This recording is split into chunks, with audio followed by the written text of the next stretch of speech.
Good afternoon and welcome to the Mancunian way. A little later than normal. We don't normally do post matches the next day, but sadly I was at a family wedding. So, yeah, I was not around. So, I've only seen extended highlights of this. I have not sat down and watched the full 90 odd minutes yet. But Richard, it's good evening for you. This is the other way around. Good, yeah, good night for a change. Yeah. How are you, mate? Yeah, very good. Very good. Coming towards the end of the weekend, but no, it's been a good one. And it was interesting game last night. Yeah. I'm just going to say a few hellos to everyone, then we'll get going. Defense, yeah, sure. I'm just going to say hellos, then we'll get into it all.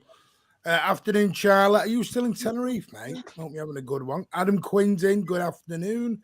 Sean's in. Hello, mate. CM City's in the house. Jack Lee's here. Yes, yes. Oh, Yusuf. I knew Yusuf would turn up today.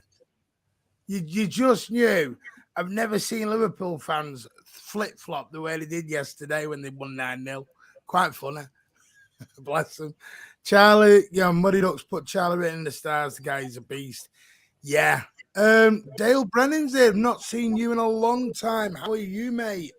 Welcome back. Glad you have joined us. So, Rich, opening question, mate. Is Kevin Keegan now the manager? Is Pep left? Because I'm telling you, that's Kevin Keegan football, that. Yeah, Kevin Keegan, we normally started up. I think that Pep's taken what I said to heart. I was a bit bored by West Ham and, Bournemouth games. A bit one-sided. And we're going back to that City of the last two games last year and giving people a 2-goal head start before we start playing. Yeah. I don't even know. Is it just Crystal Palace? I don't know what it is. I think because I was watching clips and I'm watching Twitter and I'm listening to everyone's feeds and everyone was like having a meltdown for the first sort of 45. And I'm sat at this table and we just come out the ceremony and we're about to eat dinner. And my son looks at me and he goes, 2, Dad.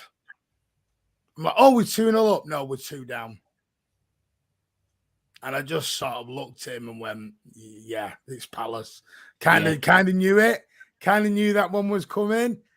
So, I mean, let's start with the team. Was you surprised by the team? Because one thing I have seen is a few players took a little bit of stick, shall we say, over the first half. Yeah, no, I mean, to be fair, I think there was barely a player in the whole side who didn't deserve stick in the first half. And I think the difference between last year and this year was that actually, I think it was Palace's quality in the way they played last season that actually, really made the game. Whereas yesterday, I felt City were just, Keystone Cops almost. The 2 goals we conceded were just laughable. The first one, Edison had an easy, catch of the ball on the ground and he lets it go because he's going to slide outside the area. And then we give away, 2 seconds later, we give away a silly foul. And then somehow we managed to let a simple cross go off, a shoulder, a backside, a knee, and then a leg and go into our goal. And I think it was like watching, some sort of, computer game bouncing from side to side off City players. And then their second goal, it was the most free header you've ever seen. It could have been a training game. One striker in an area, cross into was Cancelo foul? Was it? Well, quite possibly before the corner. You mean for the second goal? Yeah, because everyone. Yeah. From what I was reading is because, like I said, I've only seen extended highlights. Yeah, he took a whack in his face, and I did. Anyway, it's a bit like I think at the same time, it goes both ways because Haaland had a very high foot when he caught. I'm coming on to that. Caught their lad. So to me, both neither was intentionally causing injury. Both Ayer's arm, I think it was Ayer, his arm, and Haaland's foot were potentially dangerous, but they weren't there with intent. So I think, for me, it was 6-1 half a dozen of the other. So, you know, I think you could claim either was a bit unlucky, but if that happens once each to both sides, then I think it's fair and square. I think the most frustrating thing was Palace's only 2 attacks resulted in goals. And they both came down our left. Now, I don't want to go into I told you so mentality here because I don't want to do that. When are people going to realise Cancelo can't defend? Yeah, but it was more than that. It was just abject sloppiness on the whole team. You know, but it's our weakness, and every other opposition knows go down our left. Well, again, what did Newcastle do? They didn't go near our left. They put everything down the right. That's because of what we did with Walker, though. Yeah, he didn't do that yesterday. You know, I don't even think, you know, they were decent attacks. Really, they were, you know, moderate attacks that we turned through our ineptitude into goals. And you know, Cancelo, actually think when he went off, we did improve as a side, but that wasn't defensively, that was attacking because of the extra freedom that it allowed to Foden. So I just think it was just absolute ineptitude. I mean, no defender should get a free header, not even challenged, in the middle of a penalty area, to basically just without any pressure, almost training exercise, heading in. And you know, defensively, centre backs, Cancelo, Ederson gave away a silly free kick, but that silly free kick could have been cleared 5 times if we hadn't decided to play ping pong in our area and bounce it around between our players till it goes in. I mean, it was, I don't know whether it was a 1 in a million fluke bouncing like that, or whether it was just 4 bits of absolute ineptitude, one after the other. Well, it's like Muddy Duck said, this is happening a lot now.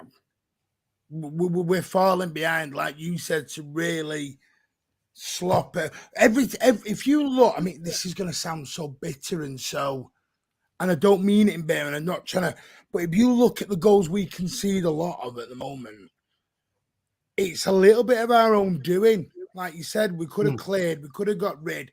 And is it just a lack of, our teams just decided, you know what, we're going to have a little bit more of a go. And no, I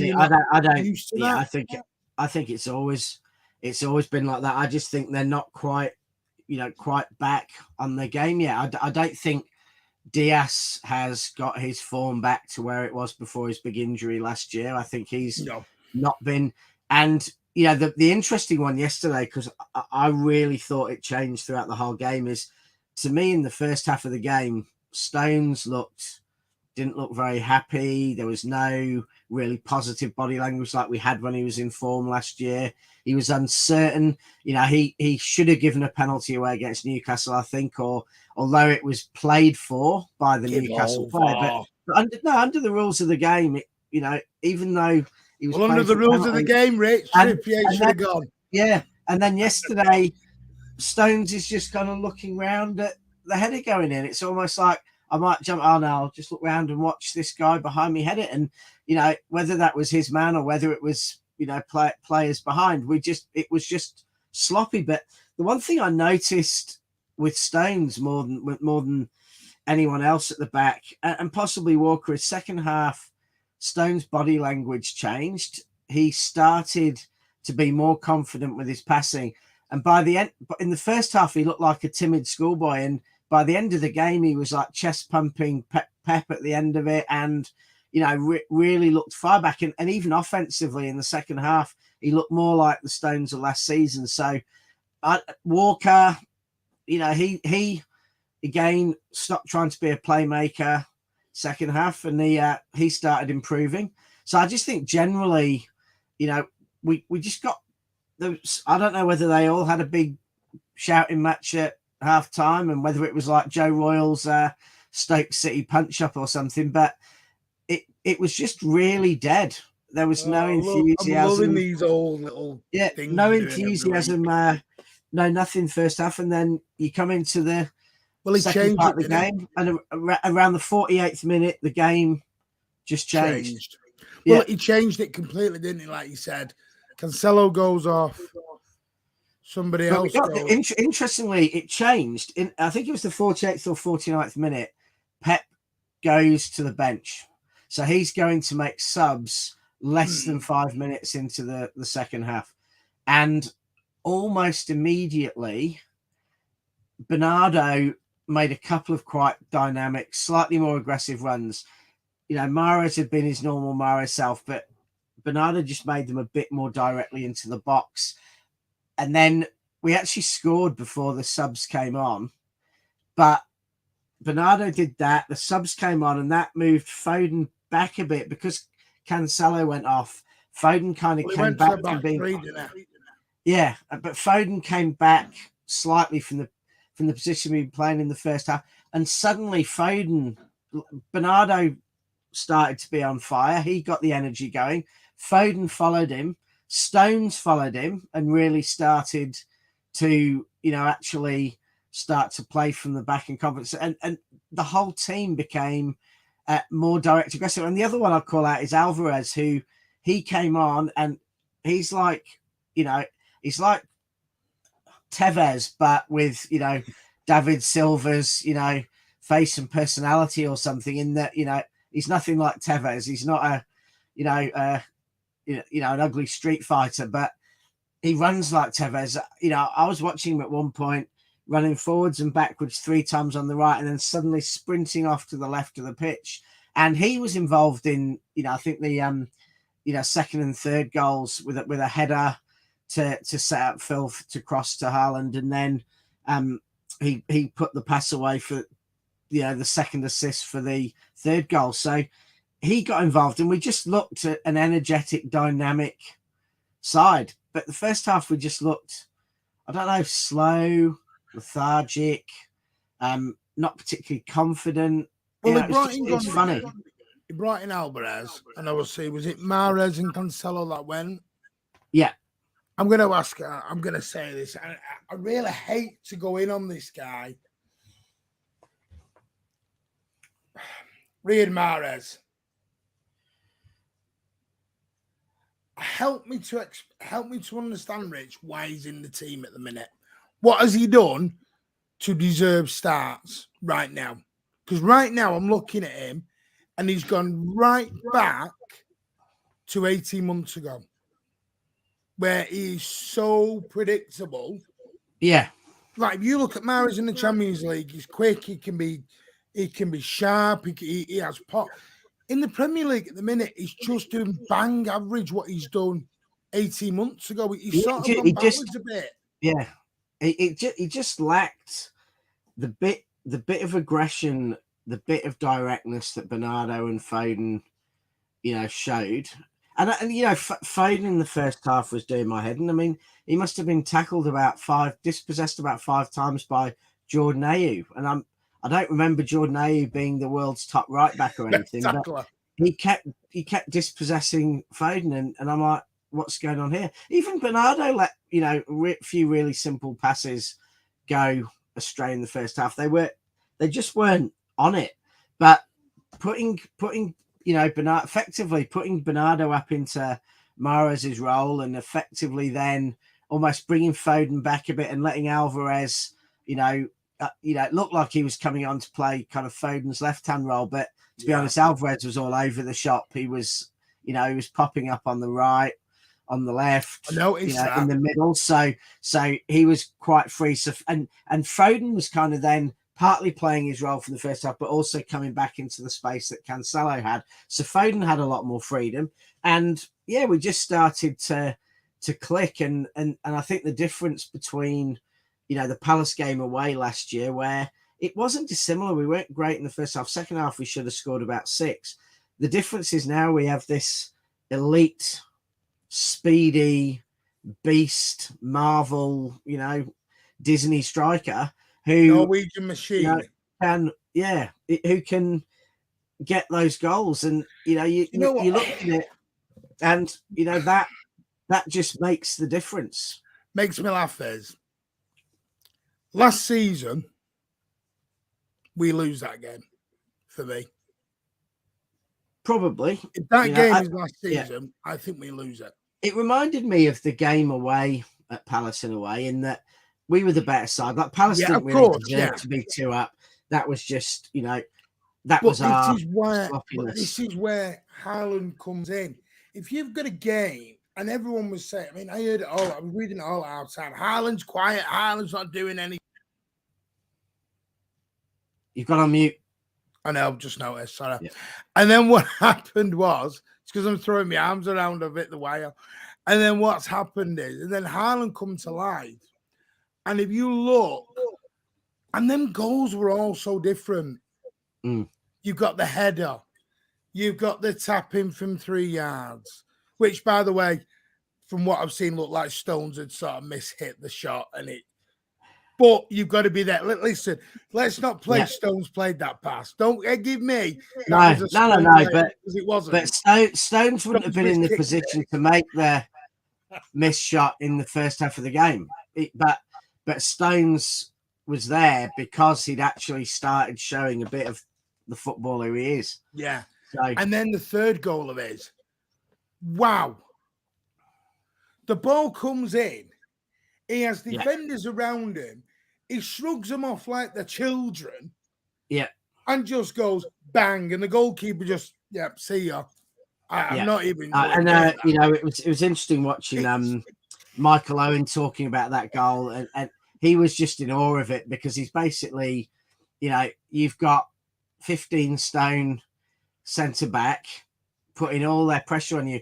And Haaland is good enough that he can, with one arm, hold off a big centre back, ready himself, and put that ball in.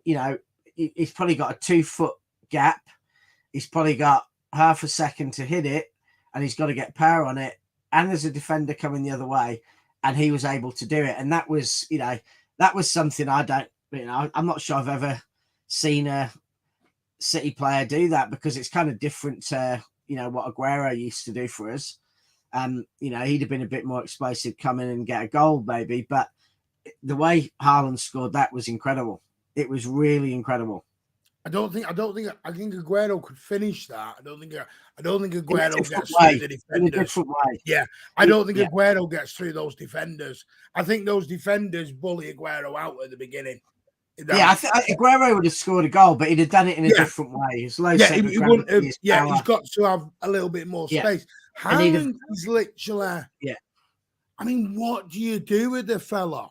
Do you put 2 on him, 3 on him, 4 on him, and he's literally how anyone can doubt. This is a guy, Rich, who has now scored 13 career hat tricks. 13. Yeah. 1-3 at 22 years old. Yeah, and there's a lot of top strikers around who haven't got that in their career at 35. Do you know what I mean? He's got 6 goals already. But apparently he's a flop, and we have to question him and everything else. Well, imagine what it's going to be like when we're actually playing well, because we were probably good for 40 minutes yesterday, and he got 3 goals against quite a team who's a bogey team for us. So imagine what it'd be like if we actually played well for 90 minutes against a team that suits us. I mean, it was incredible, and it definitely is a game that, if we'd have been 2-0 down in that game last year, I'm not sure we could have come back. Yeah, that's what I mean. If you look at, there's the stat obviously we had against West Ham that City hadn't come from 2 goals behind at half-time to even draw a game in 51 matches before West Ham. And obviously that was our first one in 51. Now, in 53, we've got a win and a draw out of being 2-0 down at half-time. But we've also had Newcastle where we were 2 goals down, and Villa where we were 2 goals down at the same time. So I think it's a resilience we never used to have. But the flip side of that is we very rarely used to go 2 goals down. So it's a resilience to come back. We've lacked for a long time. But is it, or from that kind of early thing? But at the same time, why are we going 2-0 down? Because none of those games have been against teams we'd normally be looking at conceding 2 goals against, let alone 2 goals against. Well, here's a question for you then, Rich. If that's Liverpool, Chelsea, Arsenal, and we go 2 down, do we come back, do you think? Well, I don't think we go 2 down, because the one thing, when we played the big games last year, Liverpool, Chelsea, even Madrid, we started hard. We played from the first second of the game like we did in the second half yesterday. We don't often just go and have this lethargic. So what it is, I don't know, but I just don't see us doing that in the big games, because the players are too fired up, they're too pumped up. But why we weren't yesterday, I don't know. Yeah, I'm just thinking. I mean, because I look at it yesterday and I think one thing I would say, I think Ilkay Gundogan is so unlucky not to be starting games. How he was dropped yesterday, maybe Pep was managing his back condition, I don't know. But Gundogan made a difference when he come on. Absolutely 100%. Because he changed Foden, he changed Alvarez came on. They didn't know how to handle Alvarez. Because Alvarez, you got to remember, Alvarez around the Premier League is still very much an unknown. Yeah. They don't know what to expect. Yeah. I think he has to be given a start against Forest. I think, I'd like to see Alvarez get some more game time. I don't think it's going to be at the expense of Haaland. I think it might be with Haaland like it was yesterday, but I think he needs to get some good game time. And I wouldn't be starting Mahrez, that's for sure, against Forest. I'd be giving Alvarez some game time. I think he looked very good, and as I say, he played a big part in 2 of the goals. Would you play, because people mentioned Gomez, who came on and had a little bit of a cameo yesterday? Is Cancelo under pressure now? Because Gomez looked very comfortable. I know it's very hard because it's his debut, and you think you don't want to be you don't want to go over the top, because Cancelo is a seasoned vet and everything else. But has Cancelo got a little bit of competition now from what you've seen? I think Gomez is pretty much got to play for the simple reason that, we've got a midweek game, weekend game, midweek game, weekend game. And from now till the end of October, it's pretty much 2 games every week. Yeah. So there's not many weeks where we haven't got 2 games. So, Walker's, 31, he's going to need some rest. So Cancelo, Pep does say that he is our most robust player, but Walker can't play all those games, and we can't risk an injury to Walker till Ake's back, and we're 4 weeks away from Laporte being back. Oh, I like what you're doing. So you're thinking Cancelo over to the right. Yeah, so I think I think Gomez is going to have to play, because I think Cancelo will need a game or 2 off, and I think Walker will need 3 or 4 games off in the next month or 2. So to me, that's saying Gomez, if he's good enough, is going to have to start 6 or 7 games. So, and in many ways, we're better to start than against Forest this week. Bernardo Silva. Now, obviously, I did a Daily News the other day. Not doubting him, because listen, I've never doubted his ability. Good afternoon, Ming Yu Wong. Hope you're good, mate. Never ever doubted Bernardo's ability. I love him. I've doubted his commitment, because obviously what me and you discussed on Thursday night and what we discussed privately, because we know the Mendes and Dingy relationship. Has he proved me and you and a few others wrong that he's just going to get his head down, do it, and off he goes? Well, yeah, to be fair, I don't think any of us have ever questioned his effort on the pitch. I think we've questioned whether he wants to stay in Manchester. I don't think anyone's ever questioned him on the pitch, and I don't think anyone's slightly at the beginning, Rich, because I did say I thought he was, and I thought in many ways he was the catalyst. He was bad. I think he was the catalyst. I don't think he was great in the first half, but it was him who suddenly, in a few minutes into the second half, started to become a bit more direct. And one of those more direct moments got us our first goal. It was a lucky goal. It was one of the worst shots Bernardo Silva's ever done.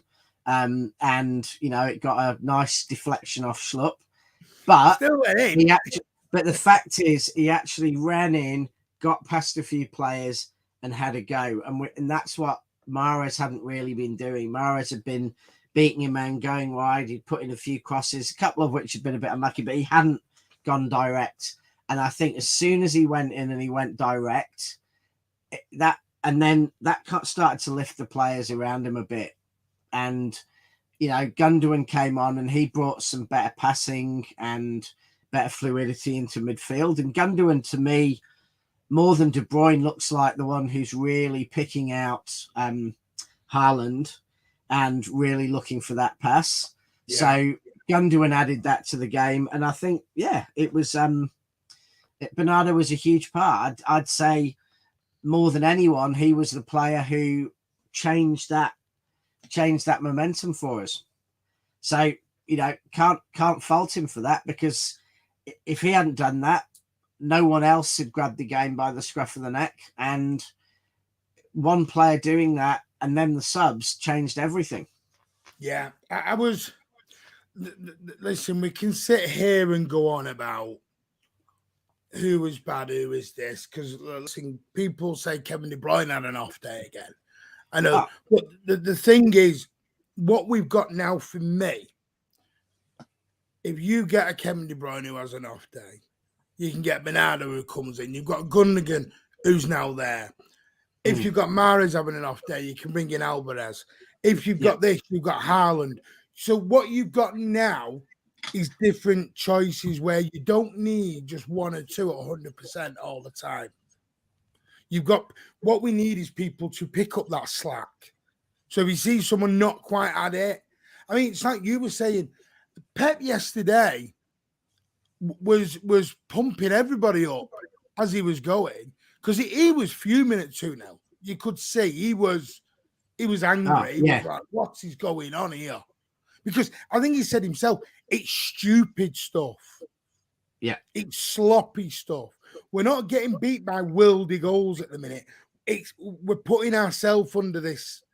Yeah. Silly. And I think you're rarely seen in Pep's time at City or even at Munich the way he embraced Erling coming off the pitch when Erling, got subbed. It was like, love. It was an enthusiasm for Pep. And after the game, Pep was high-fiving John Stones and they were hugging and it was Walker as well. It was fascinating. It was just awful. Everything was awful for the first half. Pep looked pissed off. He looked miserable. The players were lethargic. And then at the end of the game, they're all high-fiving and rooting and tooting. Oh, so, Seville fan, Rich. Stu Mac. Lots of hope you come on when we do the Seville game. Kurt, good afternoon, mate. I mean, Kurt's got a point. Are we in a situation where this is a 38 game congested season? Like you said, for the next 2 months with 2 games a week, is it just rotating, keeping it happy, and we'll see what happens? Yeah, I mean, I think the biggest thing is going to be avoiding injuries. And it's just going to be that momentum. It's one thing City actually often do best when we just play game after game. It's just going to be doing the business, getting the results. And, it's really not the time to get in a crisis of form or a crisis of confidence because, when you've got no time to break or fix things, you've just got to go. So I think, my view is, as a few players, we've got to get some game time. I think a few players we've got to give a chance. So Gomez, I think Alvarez needs to get a start. Hopefully Phillips in the next is, it sounds like that injury is not so bad. So he should be back. That's brilliant news. Fairly soon. So he needs to get a go because I'll tell you what, Rodri won't be able to play, 16 games in 8 weeks. So, Phillips is going to have to play at least 6, I would say. I think, I wouldn't want to be playing Rodri more than about 10, 11 of those. So we've got to give them the go and we've just got to get going and just get that momentum and just keep knocking off, game by game. I mean, I've got to say, Kurt and Muddy are having a debate on the old performances and that. I think from Muddy's point of view, I think he's thinking my heart rate can't keep taking these sort of games. I mean, you love it, Rich. I know, Rich, anyone who's watched Rich for anything loves a good old 4-2, 4-3 Kevin Keegan football-esque, because Rich does not like winning 5-0. He finds it boring. Well, what you got to remember is I'm usually watching games at 2 o'clock in the morning or 4 in the morning or 5 in the morning or something. And if you're knackered after a long day at work, or, you've been up since 6 doing something and you've been up for 18 hours, a snooze fest is not good. You need something to get your heart going, to keep you sat up and awake. Otherwise, screaming at the TV.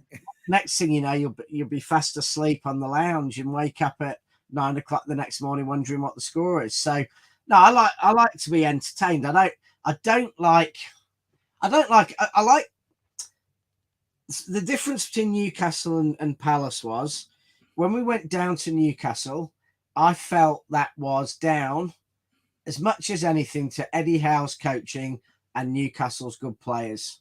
So, City didn't do everything perfectly, or we wouldn't have been down to them. But I really felt that was them getting, in a way, what they deserved. And then we fought back and we had to raise our game and play.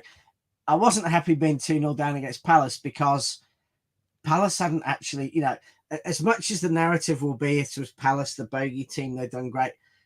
Palace hadn't actually really done much. They kicked the ball into the penalty area that Ederson should easily have just caught and kept. Yeah. And when Ederson let it go, I think it was Cancelo gave foul. I could have just cleared it, but no, he fouls. And, with the goal, we could have just headed it out or kicked it out. But instead we decided, right, I'm gonna flick it off my backside to, De Bruyne's shoulder, and then De Bruyne's going to knock it off his shoulder onto someone else's, knee,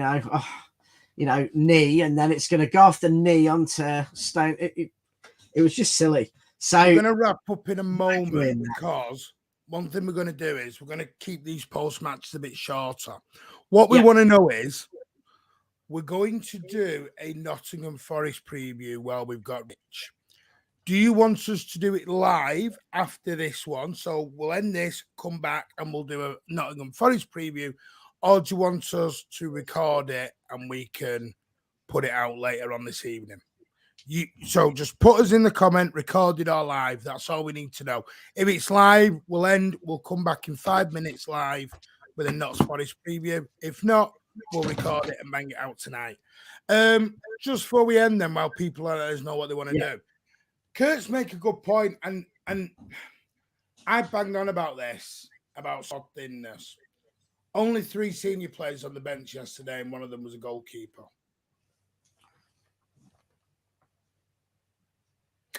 You just said we're about to hit 2 games every week. And Betty looks like he might be on his way out to Huddersfield. I don't know if that's changed or anything yet. Pep got asked about that, and he said no one's talked to him about that. He's not aware of anything. Well, he's not aware of a bloody lot, apparently. But honestly, Rich, that was my concern yesterday looking at that bench. I'm like, there's 3. I know there's Grealish. I know there's Ake. I know there's Laporte. Yeah. They're all missing. So is that just at the moment, we've got a few injuries.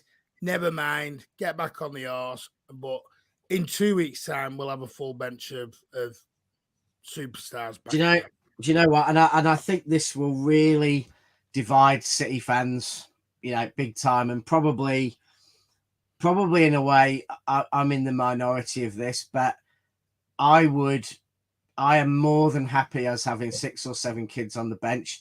And I'm more than happy if we even lose a couple of games we don't need to lose, if we're giving Rico Lewis and Mbete and Palmer and all our kids more game time. I want to see the academy actually come through in the team. I want to see some Manc kids who grew up with us, not just Foden, playing for the team. So I'd rather we do that. than we went out and signed 2 or 3 players this week, to be honest. And if I had my way, we'd be playing one of them against Forest. We'd start Palmer against Forest, or we'd start Rico Lewis, and we'd start to bring in one of these young players to play in most of our games, so that when we get to the end of the season and times are hard and Walker gets injured, or we have a defensive crisis like last year, we don't have to risk Laporte's career long term because we've got Mbete who's played 8 games and we know we can rely on him. Or if Walker gets injured, Rico Lewis can come and play. We don't have to bring a 38-year-old Brazilian on at right back who we all know has not got the legs to play that role anymore. We can bring on Rico Lewis because he started 5 games and he's come off the bench 8 times. And I that is more than anything, I want City to do that. So I absolutely loved it yesterday. I think there was someone was trying to point out to a few of the journalists that City's bench yesterday cost about 50 million or something. It was, it was probably the cheapest bench in the top half of the Premier League yesterday. And that's good. I want to see those players on the bench. I want to see them coming off the bench. I want to see them playing. So give them a chance.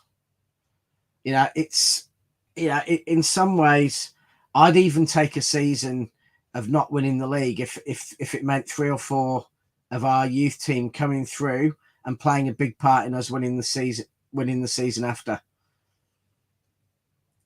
Yeah, listen, I am totally with you on that. I really am, because I would love some of these youngsters come through, Rico Lewis, Palmer, and I don't just want 5 or 10 minute. There you go. I want them to have a good 40. It's like Chelsea. When we play Chelsea in that Carabao Cup, I want to see Palmer, Rico Lewis. I want to see him start. And I want to see him being kept on for 90 minutes. If we go out the competition, so be it. Do you know what I mean? I'm at a stage where I'm just like, no. Agree. Go with them. We're not going to go in the market. So play with what you've got, because it's so nice saying we've got a thin squad, but because our squad is so thin, you are going to have to rely on these at some point. So would you rather have them when, like you just said, Rich, they played 10 minutes, or whether they played 8-9 games? Which one's a better, get them in and get them going? No, I think, and I think, if we went and started 5 kids, that would be, it would be a massive risk. Now, if you ask me, let's just say hypothetically, and this isn't going to happen, I'm not suggesting it should happen, but let's just say Nottingham Forest on Wednesday. Let's just say, right, Pep says I'm going to start Rico Lewis. I mean, he's not even 18. He's a real inexperienced kid. Well, he was under 18 last year. He only played 2 appearances. He hasn't turned 18 yet. So let's say we said we're going to start Rico Lewis against Forest. Now, I don't know. I'm not saying we're going to do that, but if we did that and he was alongside Diaz and Stones and Cancelo in defence, and he had, Rodri and De Bruyne and Gundogan in midfield, I think we could do that, give him really good experience in the side and not massively weaken the side. Obviously, if you're playing someone with you're playing Spurs with Son, you're not going to do that. Or, if you're playing a team who are particularly dangerous on the flanks, you might not do that. But I think we need to do that. And then, on Saturday, who's just try to remember, we're away on Saturday, aren't we? Who's that against? Villa. Against Villa. If we started Palmer alongside Haaland and Foden up front, and then we started our full strength midfield, I don't think that massively weakens us. In fact, at the moment, he's probably going to be playing better than Mahrez. So we did that. We'd get to the end of the week and Palmer would have 75 minutes in the Premier League under his belt. Rico Lewis the same. Didn't look out of place at the Camp Nou the other night. Yeah, well, he trusted him, Rico Lewis to start there. No, but he trusted Rico, trusted Palmer and scored.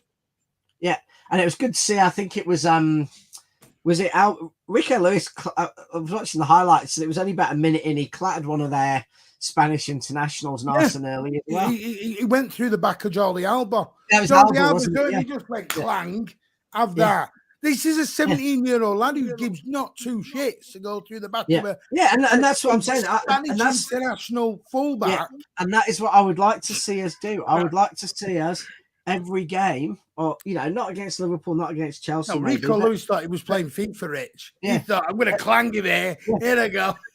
But against the bottom 12 sides, I'd like us to start one of our academy players. And I don't count Phil as an academy player in the sense of this conversation. I'd like us to start one of them in each of those games. There are certain positions where I think in City's side it might be too hard, as in Rodri's position. I don't think you could start an academy player in that hard midfield, and it might be tough for Mbete because I think centre back would be hard, or keeper. But I reckon full back, attacking midfielders are up front. We could start an academy player, and then, as I say, when we get to March and we've got an FA Cup semi-final that we're about to throw because we've got injuries, we might have 3 or 4 kids who've got battle-hardened Premier League experience and are on the top of their game, who could be starting and play with a passion and energy that our team hasn't tended to do when getting near FA Cup semi-finals, but have the experience to deal with it. So that's what I want. Right, Rich, we'll make some closing arguments. And then whatever was said at half time, whether it was, Bernardo replacing Mahrez, whether it was Gundogan coming on and starting to play the role that De Bruyne didn't really do yesterday, or whether it takes us going 2-0 down to actually get the fire in the bellies and the adrenaline going in the players, I don't know. But whatever happened, it was one of the most game of two halves I can remember. We were just poor in every respect first half, and second half we started to play some energetic, direct and really good football. And Haaland's hat-trick goal was just, in some ways people will say that's a simple goal, but it was a thing of majestic, brutal beauty. And, and to see, Haaland, everyone's saying he's had a slow start, but he's got 6 goals in 4 games. And to see his passion in scoring, there's no, nonchalant, like, I've scored, he is fired up. And I think he was fired up by being 2-0 down. And I think, even after the game, we saw him and Phil, a bit of sledging on the tweets. So they're obviously all very well aware of the stick they've been getting and things. So yeah, and Pep was animated the most at first time this season at the end of the game. I Pep think looked really happy today. So that bothered him, Rich. Yeah. I don't know whether maybe for the first time he knows Bernardo is actually staying, and he didn't believe it until yesterday. I don't know, but something's happened, and Pep looked happy, and the team looked pumped, and we just got to take that momentum into Forest. But against Forest, we should start like that, go 2 up, and then we can, Rich, before you go into that, worry about coming back behind us. Let's stop there. Right, what we'll do is we'll end it there. Manchester City did get over the line because we have got a Norwegian machine up front, the best striker in Europe for me. I think it's the first of many, many hat-tricks. I don't think he ends this season on 13 hat-tricks. Let's put it that way. We now have a guy, when games are tight or players are not quite there, we've got a guy who will just rip anyone's back line up. It's scary we got this guy for 51 million. Scary. And I can't wait to see more of him, to watch him develop. I'm just watch him all develop. Alvarez, Gomez, to see this young, hungry team coming together. Yeah. And you know what, Rich? It ain't finished, because in the summer we'll add a few more to these. Yeah. This was only part A. The latest story today is that City plan to spend big after the World Cup, bringing a star after the World Cup to, excite us. But hopefully Alvarez, it's a guy from another guy from Dortmund, he might come in. Yeah, well, we'll see. But yeah, what the Sean only thing I'm Connery's sad already about jumped on my bandwagon. is I'd love to see what Erling Haaland would do with Daniel Van Boyten and Neil Ruddock, and I'm only just disappointed that I can't see Haaland go in and push Van Boyten and Ruddock out the way and do what he did Did anyone yesterday. have Neil Ruddock on their Rich's nostalgic bingo card? So we've had Michelle Vonk. We've had, who was it the other night we had? Alan Rich Kernahan. Soldardino. Who was it? Alan Kernahan. Alan Kernahan. Neil And today Ruddock, we've got Daniel Razor Van Ruddock Boyten. and Daniel Van Boyten, who, They're all if anyone knows, centre-backs. go back and watch Daniel Van Boyten against United in a 4-1 win. He was... And you know what? He only came to us because he was injured, and didn't Bayern Munich allow us to have him to get through get back to fitness, and we had the goal to try and we sign thought him. we were going to sign him, and then we didn't. Yeah, we got told to piss off by Bayern Munich. Yeah, I'm gonna, for the rest of this season, I'm gonna have to try and get a nostalgic centre back into every episode.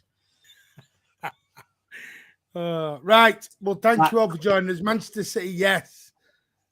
I've now got. So I've got a question for the viewers actually on nostalgic centre backs. If there's any older viewers answers that I don't know if it's still on TV, but there used to be, and there may still be, a show, A Question of Sport. Is that still on?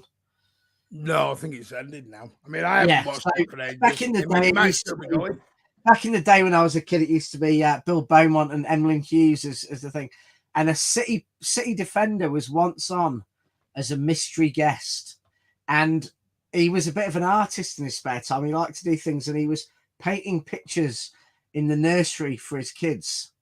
Now, just see if anyone in the viewers can actually remember that and remember who it was, or you. I know it was because that question's come up before. Has it? Excellent. Well, it'll be on the Nottingham Forest preview show. Right, give us 5-10 minutes, and we'll be back live. We'll do it live for this one, and we'll see how the algorithm goes. And if the algorithm doesn't work, we'll drop it back to recording, but we'll try it live. It's now 1:40. Should we say 10 minutes, Rich? Yeah, 10 minutes. I'll be back. 10 minutes. We'll be back. 10 to 2, Forest preview. We will be back. Take care. Manchester City won. We'll see you in 10 minutes for the Forest preview. See you soon.